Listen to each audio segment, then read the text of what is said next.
စဉ်းစားတဲ့ချင်းလေးရဲ့အမူအရာကိုအတူတူလုပ်ကြည့်အောင်နော်အစောပိုင်းမှာကောင်းမှန်းလည်းသိရနဲ့မလုပ်နိုင်ဘူးဆိုရင်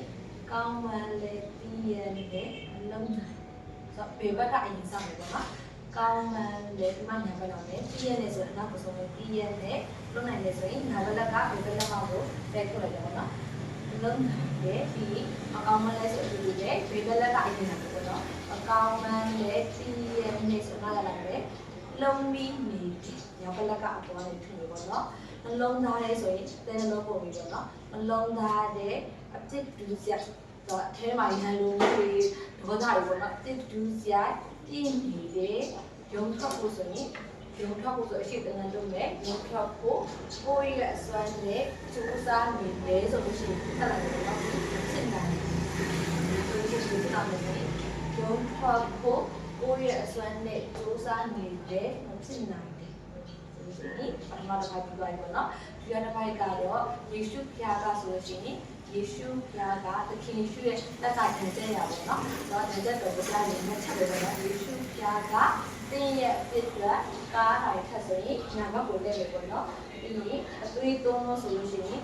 ညာဘက်ဘယ်ဘက်ကထောက်လဲညာဘက်လေးနဲ့အသွေးသွန်းလို့အသက်ဆုံးပြီးဝေးတော့ပြင်ချက်။တောင်းရမ်းရမ်းနေတယ်။ညာဘက်လည်းပေါ့နော်။တောင်းရမ်းရမ်းတော့ဒီမှာအသက်ရှင်တယ်။ပြည့်စုံတဲ့များ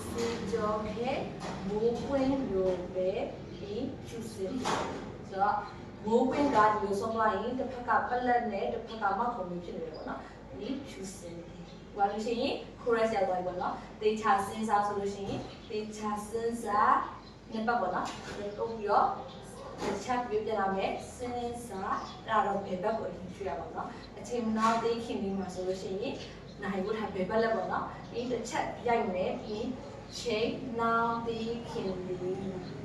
ယေရှုဖျားအားဆိုလို့ရှိရင်လည်းနိုင်စေရအောင်နော်ဒီတစ်ခါကတော့ဒီချက်ပြသွားမှာလေယေရှုဖျားအားသင်ရဲ့နှလုံးသားမှာခေါ်ဖေးလို့တက်လိုက်ပါငါးမြောင်မှုတွေအောက်ကနေငါးမြောင်မှုတွေ